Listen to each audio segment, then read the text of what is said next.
or Darwin, if you prefer, by Mel Hunter. Mr. Harbinger could not quite believe in the mouth, but poor Mr. Harbinger, or Darwin, if you prefer, are gone to other times. Mr. Harbinger was tired of his job. In fact, he was so tired of it, he put down his pencil in the middle of a series of chemical notations. All noted, he realized with sudden clarity, in a disgustingly neat and orderly fashion. "Mr. Cushman, sir," he said quietly to the small, prissy man at the desk near the wall. "Why don't you take these titrations and jam them straight up the middle of you-know-where?" And with that previously inconceivable remark, Mr. Harbinger put on his hat, removed his spotless starched smock, and passed through the doors of the Cushman Chemical Cumbered Inc. for the last time, and decidedly the most satisfactory time. Upon arriving home to his ridiculously, he suddenly noted with even greater clarity than before, orderly, proper, drab room, Mr. Harbinger sighed. He removed his hat, pocketed his glasses, and sank in bleak defeat into the sole, uncomfortable easy chair which graced his room. There was another of those momentarily crystal-clear glimpses. "I've traded my last tie," he said aloud with the depths of the Styx in his colorless voice. Closing his mind as best he could to this very disconcerting habit that had acquired him, Mr. Harbinger continued to sit there, looking at the dingy wall he had examined minutely now, every evening, for the past 13 years.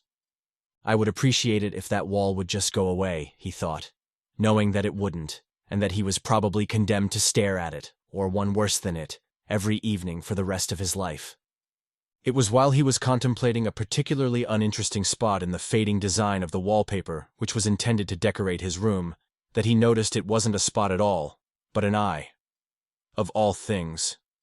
Reacting in exactly the same manner as he would when confronted with a line in a newspaper ad which defied his watery vision, he plucked his pince-nez from a vest pocket and placed them in their accustomed notch upon the bridge of his nose. "Go away," he said to it, when he had assured himself that it was most decidedly an eye. "Why?" returned a mouth, suddenly materializing out of the design below both eyes, the second of which had resolved itself in time to wink at him in a most disconcerting manner, almost rudely, one might say.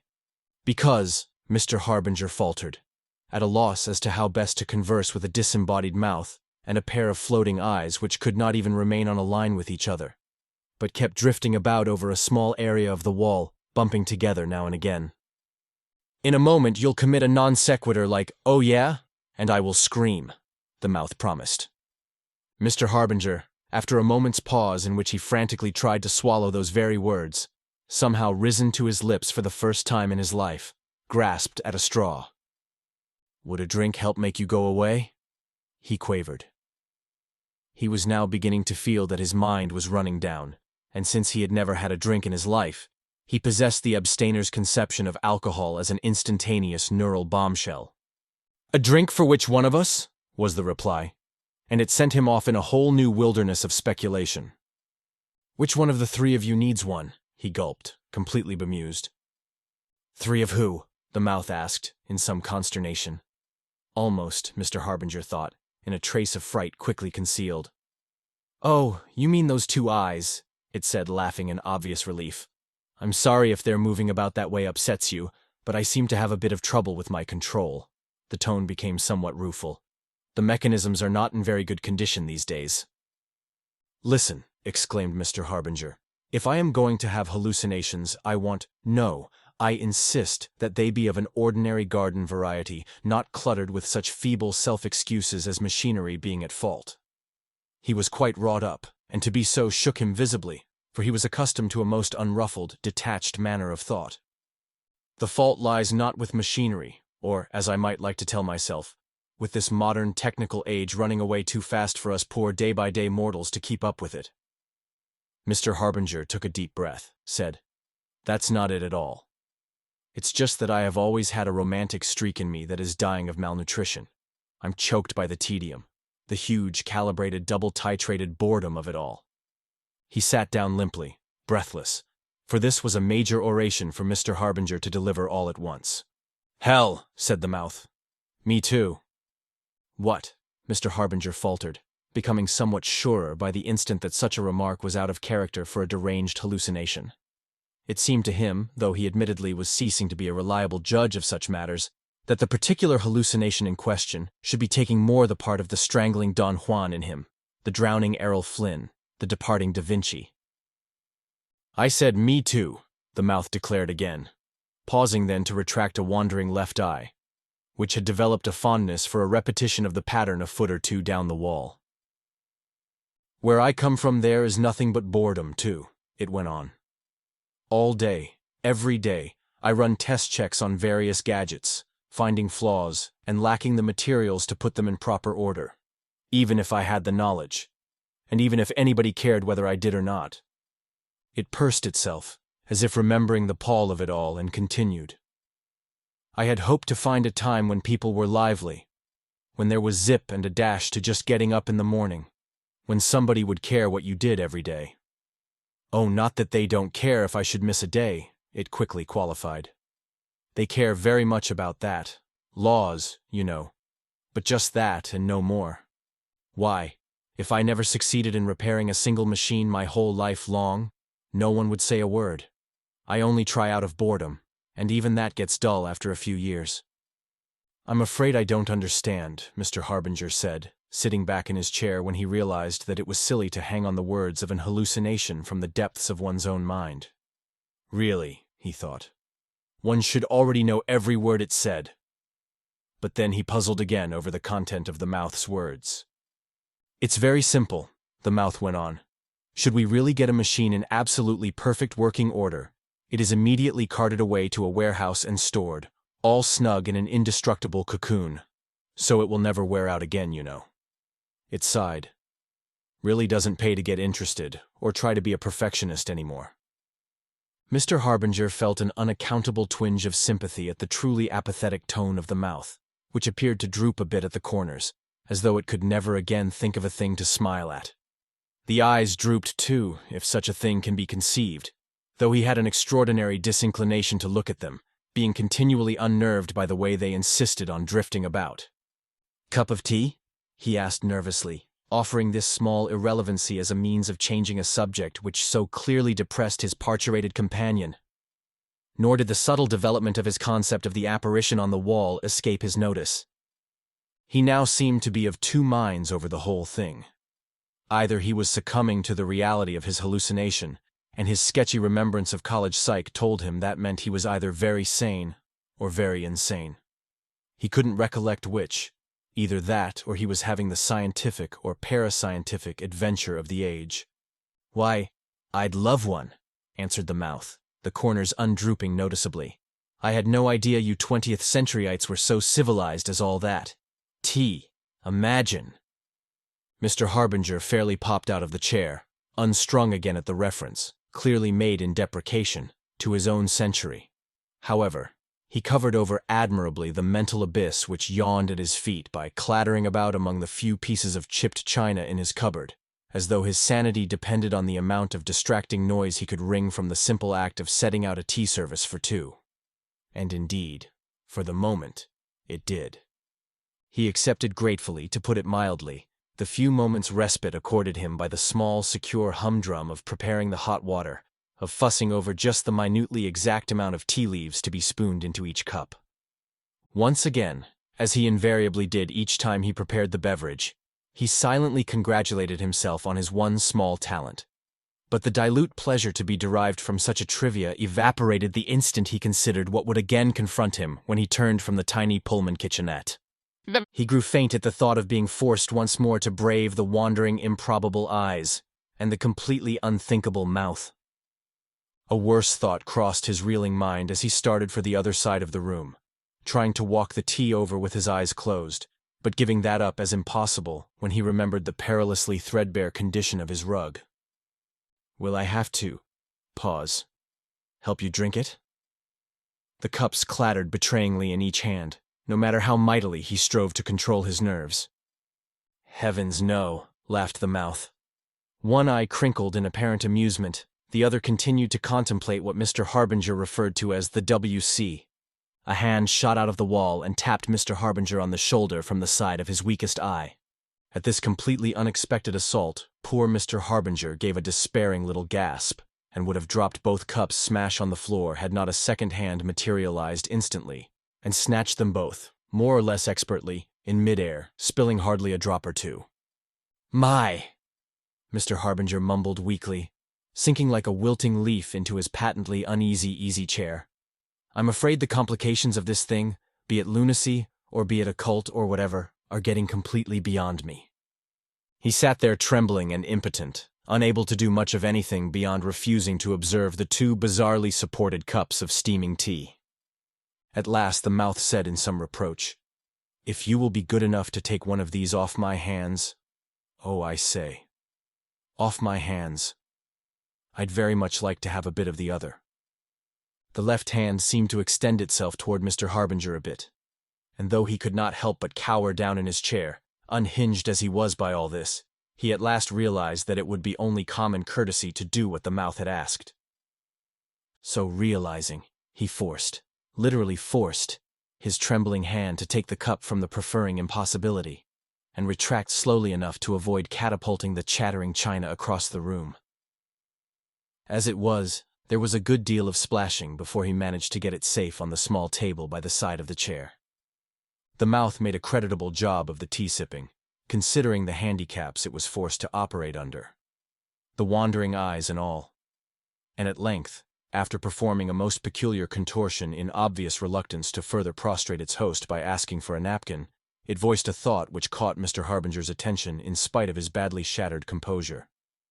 "Doesn't it seem," it said musingly, almost to itself, "as though there ought to be some way we, that is to say you and I, as we exist in our own time, could right the wrongs of our respective situations?" It wasn't a question, more of a spoken dream thought, with all the drifting oddness of inflection that those occasionally voiced wisps of desire usually possess.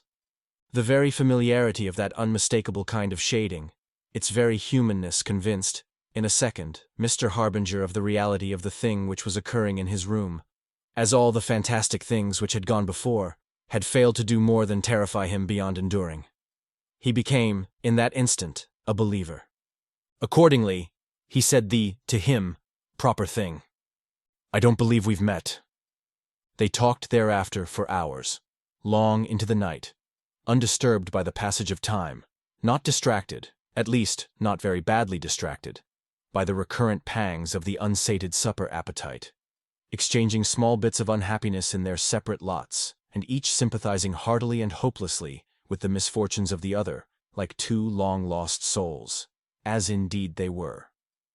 The upshot of it was that they resolved to meet again in the same manner when the conditions of their separate lives permitted, and to this end they set a series of future dates, calculated to find the disembodied man, whose name turned out to be Jones, at liberty to manipulate the forbidden time mechanism of his age at an hour when his workshop was deserted, and when Harbinger might be expected to be at home after the day's job hunting, a prospect from which he shrank, or a day's work, if he should be fortunate enough to ever get another job. A possibility he doubted due to the precipitate, not to say frank, or even to say vulgar, now that he thought of it, manner in which he had informed his previous employer of his decision to resign. But meet they did from time to time, and they had many good laughs over the pun in that one. When it came to puns, Jones was pretty adept, and it was a puzzle to Mr. Harbinger how the language had changed so little in 150 years. Jones cleared that up by explaining that the status quo in everything from contraceptives to slang had been rigidly maintained and enforced for nearly all that time, beginning with the great scholars' debate in the UN in 1971. Eventually a night came when Jones greeted Mr. Harbinger with startling news. "I don't know whether it had occurred to you," he said slowly, "but I could arrange, I think, for you to get a job up here in good old 2094 if you wanted me to." Jones said it slowly, for he had found that such novel ideas were apt to throw Mr. Harbinger into an attack of jingling nerves by virtue of their very novelty. A commodity he found a very hot thing to handle. "My word," Mr. Harbinger said at length, "what on earth would I do up there? And how about identification and all that?" Now that he had somewhat assimilated the idea, details passed rapidly through his head, spinning as it was now with the mystery of the even suggested possibility of him, Henry Harbinger, taking a jaunt in time. Oh, the ideas, the details came, but for a few moments He was too carried away with the romance of it all to grasp at them, to do more than allow the gasping Juan, the sinking Flynn, the distant Da Vinci to reverse themselves for an instant and show small signs of inner life. The mouth at length interrupted, though with courtesy, this reverie which showed signs of going on and on. "Oh, the details are simple enough," it said.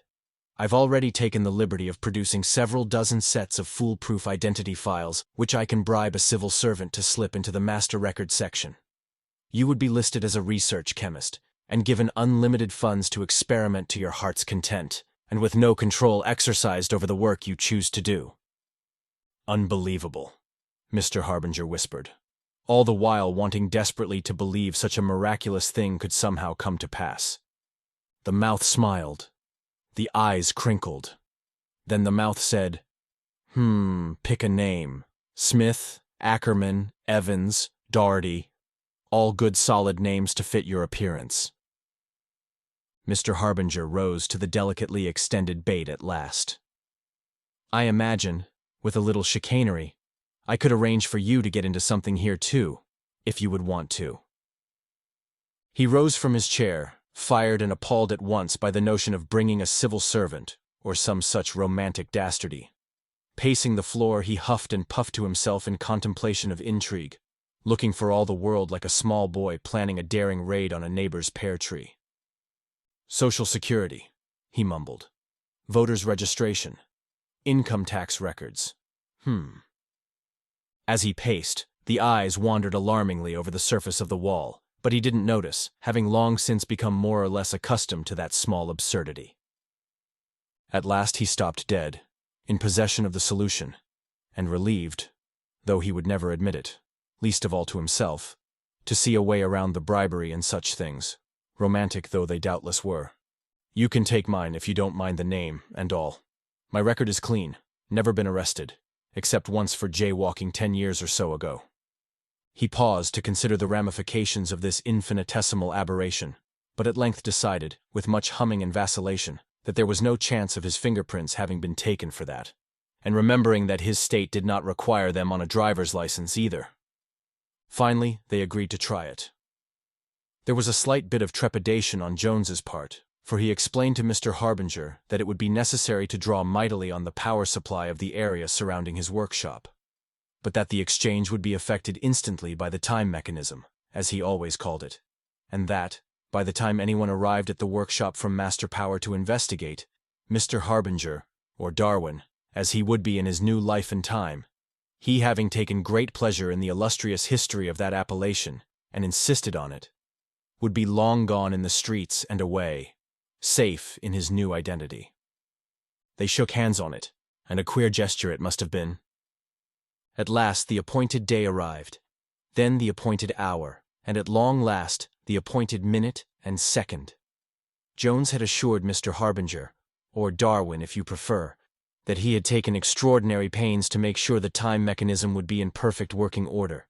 But unfortunately the devil-may-care attitude of the technicians over at Master Power was beyond his ability to rectify, indeed had not occurred to him at all. As a regrettable consequence, at the instant he threw the switch, at the precise second the time mechanism seemed to swell itself for the momentous event it was about to initiate.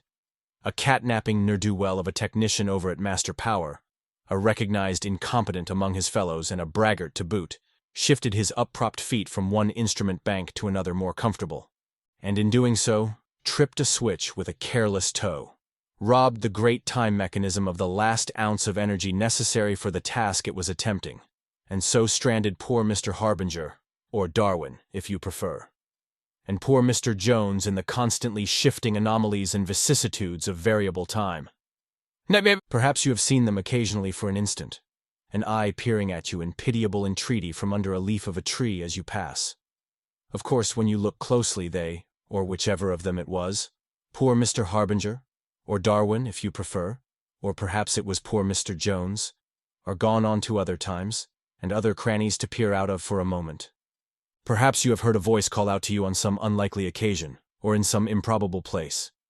I remember once hearing a voice distinctly cry out, "You there?" But when I turned about I could catch only a fleeting glimpse of a mouth and one eye, as they vanished from the side of a nearby church steeple, 30 feet or so in the air. I suppose it was only the merest chance that I happened to glance directly at that spot as I turned, or else I should never have known who it was who called. As it is, I still wonder whether it was poor Mr. Jones or poor Mr. Harbinger, or Darwin if you prefer. The end. Best audiobooks for free. Hopes that you have enjoyed this production of Or Darwin If You Prefer by Mel Hunter. Please subscribe to our channel on YouTube and Rumble, as your subscription is the support we need to create more great free content. Please look to our website at bestaudiobooksforfree.com for a complete list of our audiobooks.